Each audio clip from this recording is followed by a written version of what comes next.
Obrigado. Gente, boa noite. É um prazer enorme estar aqui com vocês hoje, trazendo realmente esse protocolo de sedação e analgesia, incluindo realmente o protocolo de transporte para vocês aqui.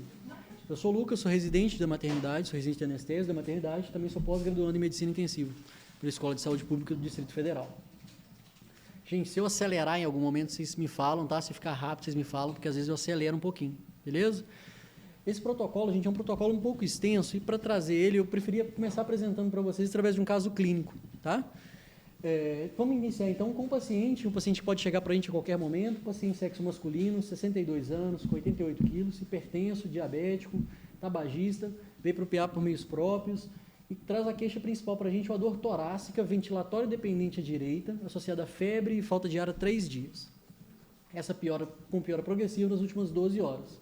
Na triagem e depois da primeira avaliação médica, a gente tem um paciente que tem uma PA de 138 por 82, um pouquinho taquicárdico, 116 batimentos, frequência respiratória de 28, saturando 91% em ar ambiente, uma temperatura de 38,6, Glasgow 15, uma glicemia capilar de 140.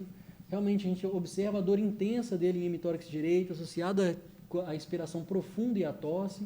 A ausculta tem crepitação em base direita, murmúrio vesicular reduzido na mesma região.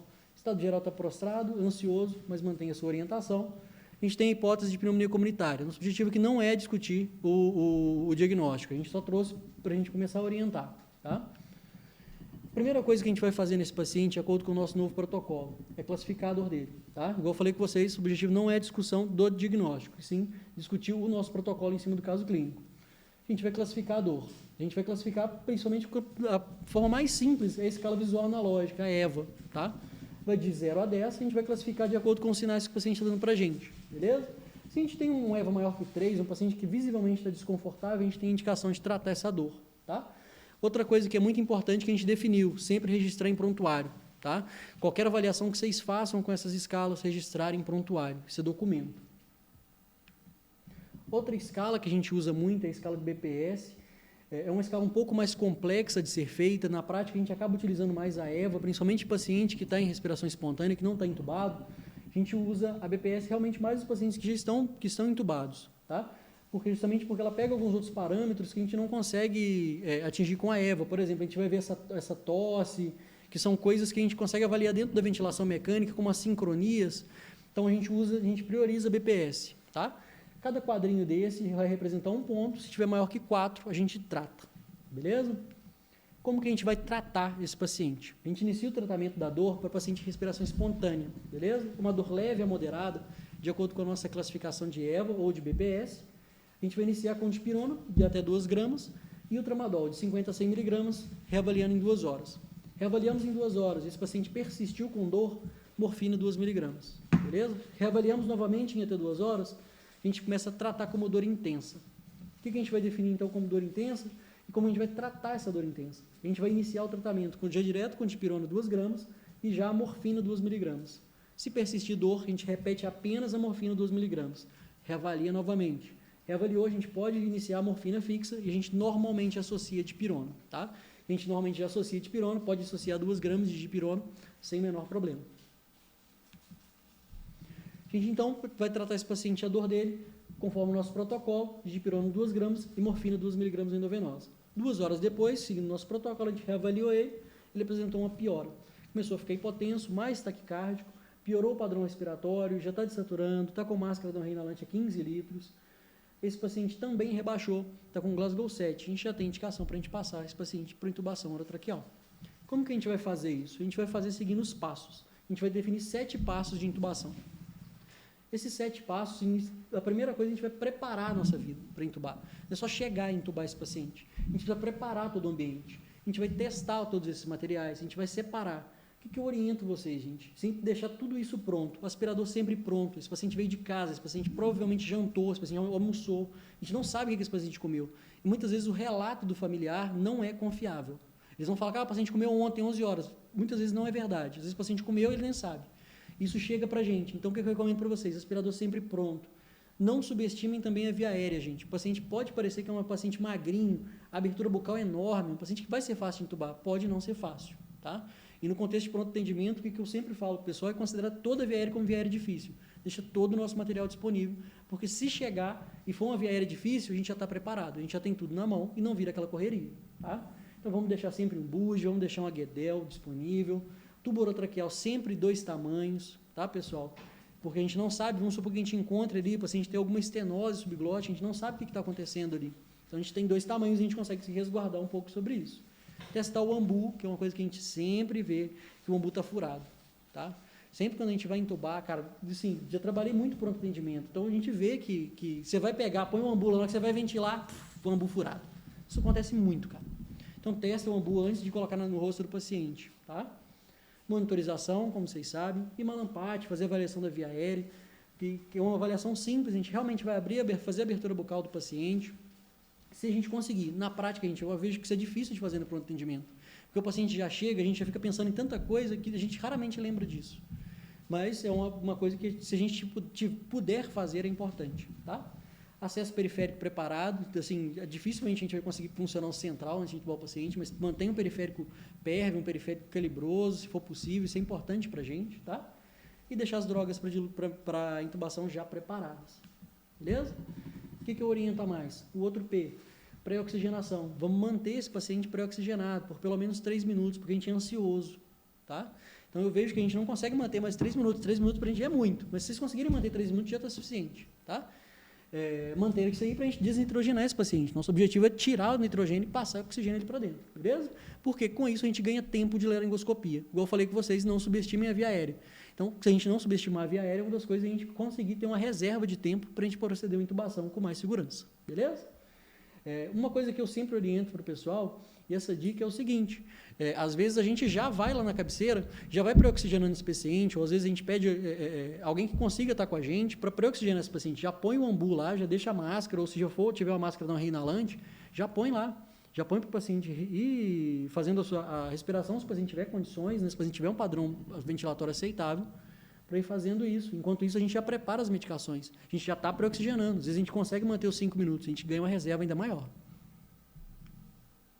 Uma outra coisa, que isso aqui é sempre importante, tá, gente? Se vocês forem fazer sequência rápida, não ventilar, pelo amor de Deus. O que eu sempre vejo o pessoal fazendo é botando no rostinho do paciente e ventilando, mesmo que o paciente tenha drive. Tá? O paciente está respirando e tem gente ventilando. Beleza? A gente aumenta o risco de broncoaspiração, o paciente fica agitado, a gente piora a nossa troca ventilatória se a gente vai fazendo isso, beleza? Então, é botar realmente no rosto do paciente, para o paciente ir ventilando sozinho, se tiver condições, beleza? Então, a gente passa para o pré-tratamento, beleza? Põe antes da gente começar a intubar. O que a gente tem aqui de medicações? A gente vai ter 2 medicações, que é o fentanil e a lidocaína sem vasoconstritor. É a mesma medicação, gente, que a gente usa para fazer bloqueio periférico, tá? Quando a gente vai infiltrar no paciente. É a mesma lidocaína. A gente pode fazer ela endovenosa. Beleza? A gente normalmente, anestesia, a gente costuma associar as 2 medicações. Mas aí, na prática, eu vejo que o pessoal usa muito fentanil. Beleza? Mas o fentanil corrige realmente pela dose, faz de 1 a 3 microgramas quilo, e eu deixei já sugerido para vocês. Paciente de 70 quilos, 200 microgramas pode fazer. Tá? A gente tem um receio com o fentanil, criou-se esse receio com relação à hipotensão e fentanil. Muitas das vezes o fentanil está associado à hipotensão não por conta da ação dele mesmo, mas por conta justamente de tirar o tônus adrenérgico. Como? Com dor. Você reduz a dor do paciente, você diminui o tônus adrenérgico. Então, o paciente faz hipotensão não por conta do fentanil, mas porque você controlou a dor dele. Então, o paciente faz essa hipotensão por conta disso, beleza? Mas tem segurança para fazer fentanil, a droga segura. A gente tem condições de fazer, podemos fazer sem grandes problemas, tá? Deixei para vocês que a gente tem que corrigir por obeso mórbido, mas eu sei que isso não é uma realidade para a gente, tá? Eu sei que chega para a gente, mas não é uma realidade frequente, não é uma coisa que a gente vê com muita regularidade, mas é importante deixar para vocês que tem que ser corrigido, beleza? A lidocaína é a mesma coisa, também tem que corrigir, mas vejam que até mesmo obeso mórbido, a chance de vocês fazerem uma intoxicação com lidocaína é muito baixa, tá? A dose teto que normalmente o pessoal usa dentro dos hospitais é 300 miligramas. Mesmo um paciente de 300 quilos, a gente não vai fazer isso. Entendeu? Então, tenham segurança para fazer. Podem misturar as 2 medicações nessa mesma dose, tá, gente? Sem nenhum problema. E outra coisa que eu vejo também, o pessoal com muita dúvida, é em diluição. Não tem diluição. Você pode fazer ela. Faz lentinho, tá? Sempre faça lento essas medicações, mas não tem uma diluição, que você vai aspirar para BD, para soro, não precisa. Você pode diluir também, sem menor problema, mas não tem uma diluição que você precisa fazer. Beleza?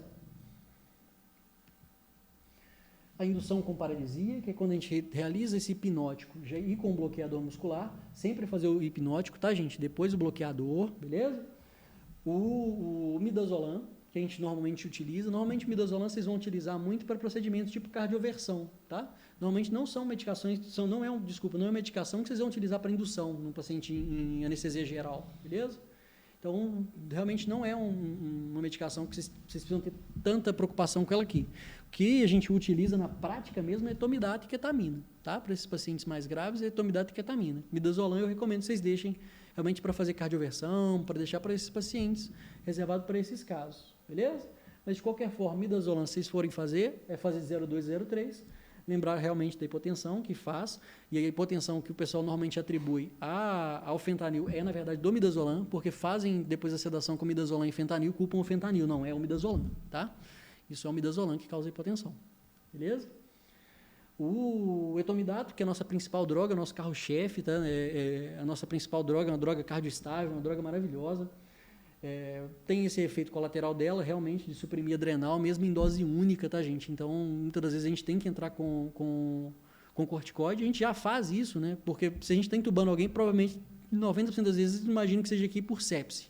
Por sepse, você já vai entrar com corticoide. Então, o etomidato está resolvido, beleza? Então, tenho segurança para fazer ele também. Dose de 0,3 miligramas. Paciente de 70 quilos, é a ampola toda, cara. Muitas vezes o pessoal fica fazendo muito cálculo para o etomidato, mas o etomidato normalmente é a ampola toda. Chega o paciente de 70 quilos, vocês podem fazer com tranquilidade. É a ampola inteira, beleza? Que vão ser 20 miligramas a ampola, sem problema, beleza? Mesma coisa também, sem diluição, não precisam preocupar com isso, certinho? Ketamina, que é outra medicação para a gente.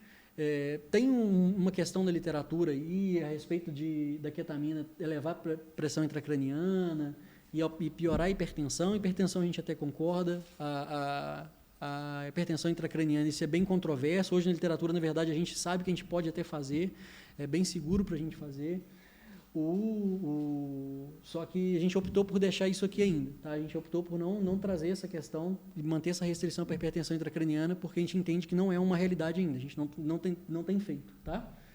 É uma medicação que libera catecolaminas, né, que faz o paciente melhorar essa questão do tônus adrenérgico, ainda faz broncodilatação. Excelente para esses pacientes de DPOC que vocês vão pegar, agora vai chegar no inverno, vocês vão ver que vai chegar muito paciente, e ketamina é uma excelente droga, beleza?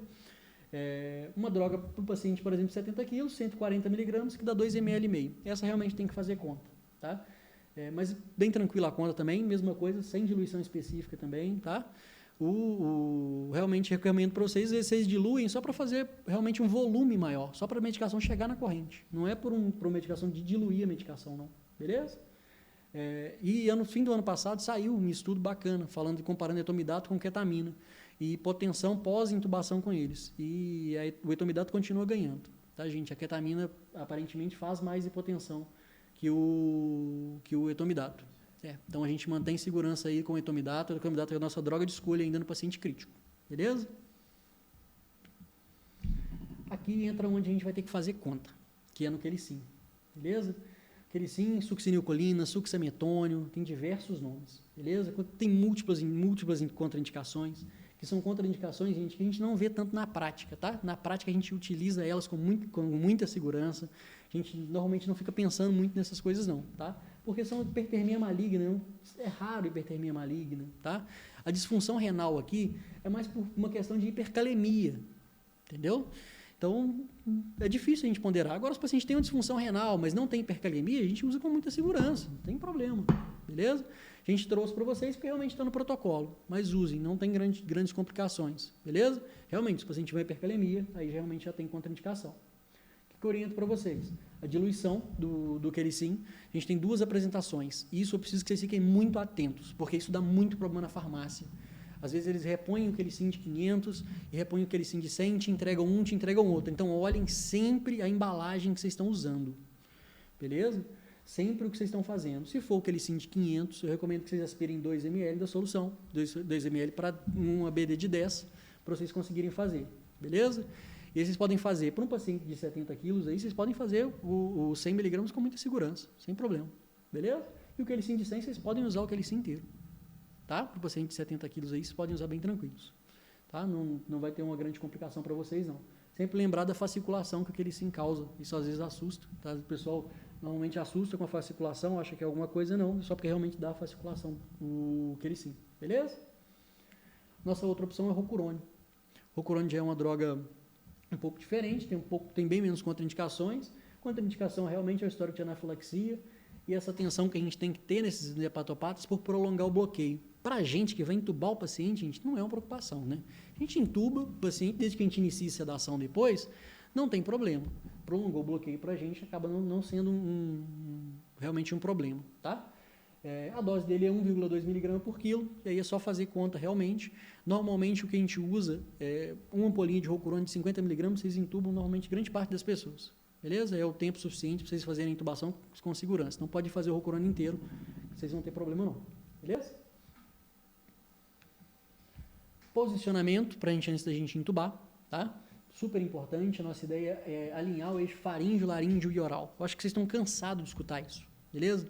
Mas vou trazer de forma mais simples para vocês. A forma simples para vocês é elevar o meato acústico externo ao mesmo nível do externo, tá? Isso é a forma mais simples para vocês lembrarem disso, beleza? E aí fazerem também a posição do cheirador, que é aquela posição com a cabecinha levantada, o narizinho apontando para cima, tá certo? Isso sempre que possível, beleza? Essas posições, o que tudo a gente fala com o coxinho sobre o hospital, que no fim o que a gente quer, gente, é isso, é levar o meato acústico externo ao mesmo nível do externo e também tentar alinhar os 3 eixos, beleza? Então a dica prática que eu dou para vocês é isso, sempre lembrar do ouvido na altura do externo, beleza? Vocês repararem isso, vocês vão ver que conseguem fazer a intubação muito mais fácil, bem mais tranquilo, certinho? E aí, passar o tubo. Então, passar o tubo, gente, é a hora mais crítica, tá? Laringoscopia sempre da direita para a esquerda, jogando a língua para a esquerda, beleza? Passar o tubo, certinho? Sem tracionar com movimento de alavanca, beleza? Sempre tracionar para frente, tá certo? Para a gente evitar trauma, evitar quebrar os dentes, certinho? Deslocando a língua para a gente ver as cordas vocais e ver essa imagem maravilhosa, que é a imagem de lua cheia, que é o que a gente gosta de ver quando a gente vai passar o tubo, beleza? Essa é a nossa maior emoção. Quando a gente vê isso aí, a gente sabe que está tranquilo. Certinho? E aí aqui a gente tem a classificação de Comark. Por que eu resolvi trazê-la para vocês? Porque a classificação de Comark é uma coisa que normalmente a gente quer da anestesia que usa muito. Mas isso é importante para vocês, ao ponto de vocês passarem o caso. Vamos supor, a gente está fazendo uma intubação, não consegui, foi uma intubação que eu achei difícil, eu vou chamar alguém para me auxiliar. O que eu estou vendo ali? Entendeu? É a forma de vocês comunicarem com quem está do lado de fora o que você está vendo. Por isso que ela é importante aqui, entendeu? Aqui é basicamente o quanto a gente está vendo da fenda glótica, beleza? Outras classificações existem, que falam do percentual que a gente está vendo da fenda glótica, mas o que é mais aceito é Comark Lehane, tá? E a gente vai ver que a partir de Comark 2B, tá? A gente já tem indicação de usar buge, beleza? Por isso que eu já falo com vocês, deixem tudo pronto, que vocês vão ser surpreendidos. Se vocês têm tudo na mão, vai dar tudo certo, vocês têm tudo ali. Então, independente da via aérea que aparecer para vocês, vocês estão preparados, certinho? E via aérea é difícil, gente, é difícil para todo mundo também, tá? Até para a gente que dá anestesia, que a gente mexe com via aérea todo dia, ela é difícil, beleza? A única diferença da gente é que eu falei para vocês, a gente se prepara, a gente tem essa preparação, a gente faz um ritual. É igual piloto de avião, a gente sempre tem a nossa preparação, que a gente faz as nossas verificações. Por isso que a gente tem tudo na mão, entendeu? Por isso que eu falo para vocês, sempre tenham tudo. Quando vocês tiverem tudo, vai dar certo. Passamos tudo. Outra orientação que eu dou para vocês, que eu vejo muita dificuldade do pessoal, é entender o burp, né? Então, eu não vou falar do burp, vou falar de manipulação laríngea externa, que é mais simples do que o burp. Que é o quê? Você pegar a traqueia, pode fazer na traqueia de vocês e manipular, gente. É fazer isso, esse movimento com a traqueia de vocês. Entendeu? Sem tracionar ela, sem empurrar, só movimentar ela, que durante a laringoscopia vocês vão perceber que vocês conseguem visualizar melhor a fenda glótica. Entendeu? E aqui tem um exemplo. Aqui, provavelmente, o colega está tentando fazer um burp. E o que eu vejo, normalmente, com o pessoal tentando fazer o burp, o resultado é aquele ali. Entendeu? Um burp sem orientação é justamente aquele de lá. Já a manipulação laríngea externa ela é mais simples. Então, você manipulando aqui, você consegue jogar ela um pouquinho para o lado, você consegue acertar isso, você consegue visualizar melhor. Vocês vão ver que, realmente, quando o paciente está relaxado, a traqueia fica molinha. Vocês conseguem movimentar bem tranquilamente, realmente manipular. Certinho? E aí eu dou outras dicas para vocês, a intubação com manipulação laríngea externa, o buge e o vídeo laringo, tá? Que é o que eu recomendo para vocês usarem aqui, que é bem mais tranquilo. Como que a gente confirma o tubo, então, gente? Depois que a gente passou, a gente vai começar a ausculta pelo epigástrio, tá? Auscultou som no epigástrio, a gente tem coisa errada, tira o tubo que está no estômago. Depois a gente vai pelos lugares onde tem menor chance da gente ter seletivado, que é a base esquerda, depois base direita e os ápices pulmonares. É sempre essa ordem para a gente garantir a segurança do paciente. A gente tem alguns dados que sugerem o bom posicionamento do tubo. É o vapor no tubo, a expansão torácica e a ausculta positiva. Nosso padrão ouro é capnografia. Eu sei que no pronto atendimento é difícil, é raro a gente ter capnografia, mas é o padrão ouro, beleza? A dica que eu dou para vocês, e se alguém perguntar, falar se eu dei essa dica para vocês, eu nego, tá? Porque essa dica aqui não é uma dica que é verdadeira, mas é uma dica que dá certo, tá? É uma dica que você posicionar o tubo e fixar ele 3 vezes o tamanho do tubo, tá? O tubo é 8, você fixa em 24, certinho? O ideal é a gente visualizar o tubo passar e fixar ali onde ele passou. Depois da fenda glótica, passou o tubo, você deixa ele lá. Mas a dica que eu dou para vocês é 3 vezes o tamanho do tubo. Normalmente dá certo, beleza? Mas não é uma dica que dá certo para todo mundo, mas uns 80% dos casos dá certo. Vocês vão ver que resolve bastante para a gente no pronto atendimento. Depois da intubação, a gente fixa o tubo, monitoriza o paciente, avalia. Sempre pedir o raio-x de tórax desses pacientes, tá, pessoal? A ponta do tubo tem que estar ali, 3 centímetros acima da carina, e iniciar a sedanalgesia. Aí que mora a grande questão. Como que a gente inicia a sedanalgesia desse paciente? Tá?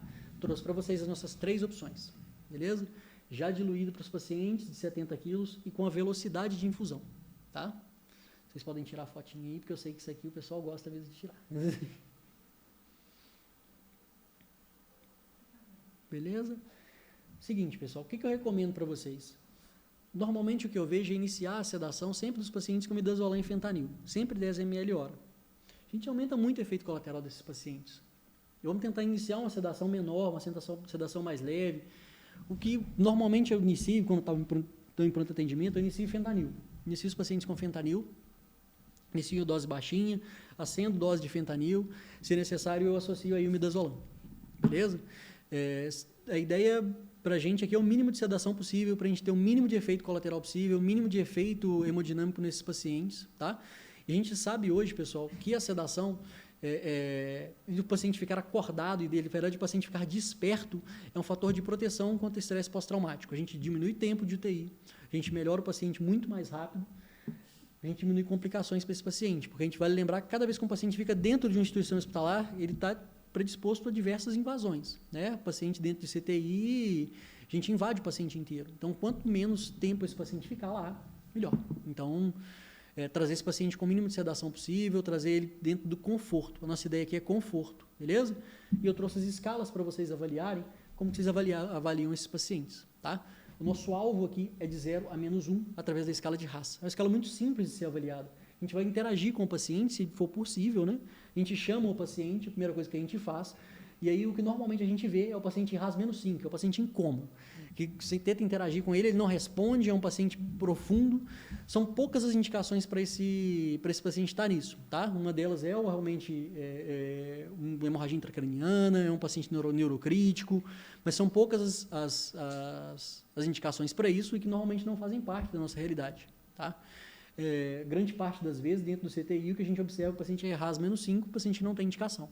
A gente precisa acordar esses pacientes, eles precisam ficar acordados, entre 0 e -1. O paciente ficar alerta e calmo e torporoso. Isso é um pouco conflitante, tá, pessoal? Na verdade, a literatura corrobora para a gente aqui de -2 a +1. Mas a gente optou por deixar de 0 a -1 para ter mais segurança, beleza? Porque a gente sabe da dificuldade disso aí. E a gente sabe que a gente vai ter uma maleabilidade, então a gente consegue ter isso aí. Só lembrem disso, o paciente precisa ficar acordado. Ele não é para botar paciente em coma, o paciente entubado não é mais sinal de paciente em coma, tá? A gente sabe que o que a gente está fazendo realmente é uma iatrogenia no paciente, esse paciente fica em Haas -5 sem indicação clínica. A outra é a mesma escala de BPS, tá? Confesso para vocês que não é uma escala que a gente utiliza muito, a gente utiliza na prática a escala de Haas, porque é muito mais fácil de ser utilizada, tá? Mas realmente tem isso e a gente vai lembrar do que eu falei com vocês. A gente utiliza ela mais aqui com o paciente com a questão da ventilação mecânica, justamente porque ela abrange esse tema e ele traz justamente a sincronia do paciente, tá? E aí, como que a gente vai tratar a dor desse paciente? Uma das coisas que eu acabei de falar com você é que o paciente não precisa ficar sedado na ventilação. Esse paciente, você pode iniciar a ventilação, a sedação para ele, normalmente, igual eu falei com vocês, eu associo fentanil em dose baixa, mas ele não precisa necessariamente ter sedação. tá? Ele pode ser feito com sedação só em bolos, e a gente trouxe isso para vocês aqui, beleza? A gente pode fazer a sedação inicial com fentanil, 2 a 3,5 ml. A gente trouxe no protocolo micrograma por quilo, mas eu optei por trazer para vocês aqui a dose para um paciente de 70 quilos, tá? Porque é o que a gente tem por base e eu sei que é o que a gente vai usar, beleza? Então, 2 a 3 ml por quilo, fazer em bolos, morfina de 2 ou morfina, beleza? Reavaliando em 1 hora. Se tiver persistência de dor, a gente infunde um novo bolos. Reavalia novamente em 1 hora. Se tiver persistência de dor, infunde de novo um bolos. Inicia a infusão contínua de fentanil. Beleza? Se o paciente tiver em infusão contínua, a gente faz o mesmo bolos, beleza? De fentanil, certinho? E reavalia em 1 hora. Beleza? Se tiver com persistência de dor, infunde de novo bolos e otimiza a dose de infusão contínua. E a dor, gente, na ventilação mecânica, muitas das vezes a gente observa uma dificuldade da gente avaliar ela. A gente observa ela só como uma sincronia. Mas a escala de BPS já traz para a gente também a face do paciente de dor, o posicionamento do paciente, tudo isso é importante a gente avaliar.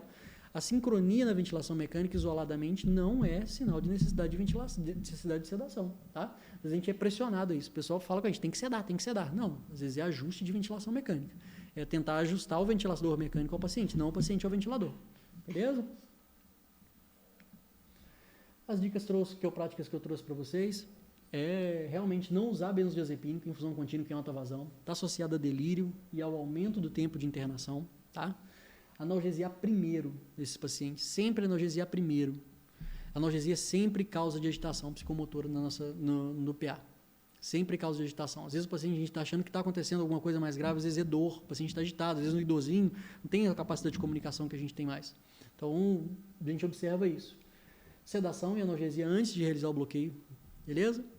E outra coisa, ketamina é uma droga adjuvante, tá, gente? Nunca vão usar ketamina isoladamente para sedar paciente. Ketamina, vocês vão sempre lembrar do efeito broncodilatador dela e o efeito nas catecolaminas. E todo mundo quer sedar só com ketamina, mas não seda. Ketamina é um alucinógeno potente. O paciente fica maluco dentro da ventilação mecânica, tá?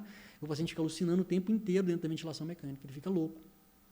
Imagina o paciente, sempre dou o exemplo de ser a gente. Imagina a gente entubado, alucinando o tempo inteiro, olhando para cima o tempo inteiro e com os braços contidos. Não é uma experiência agradável. Então, o midazolam é uma excelente droga para a gente usar junto com a ketamina, tá? Porque ele realmente melhora esse efeito alucinógeno da ketamina. Beleza? Então, nunca usem ela isoladamente, certinho? Isso sempre para sedação contínua, tá? A ketamina para intubação orotraqueal vocês podem usar com muita segurança, sem nenhum problema. Certinho? Por conta de ser uma dose única e uma dose bem alta, a gente consegue mitigar esses efeitos. Beleza? Gente, aqui as nossas referências. Muito obrigado, gente. Estou sempre à disposição de vocês, tá? O pessoal sabe do lado do pronto atendimento da maternidade, eu sempre desço para ajudar. Se alguém tiver alguma dúvida para ligar, pode ligar, beleza? Se tiver alguma dúvida em algum paciente, precisar de alguma ajuda, a gente está sempre à disposição, tá? Então, meu e-mail, tá meu telefone, qualquer horário aí, o pessoal sabe que eu sempre atendo o pessoal, sempre ajudo com muito boa vontade. Beleza, gente? Muito obrigado. É isso aí.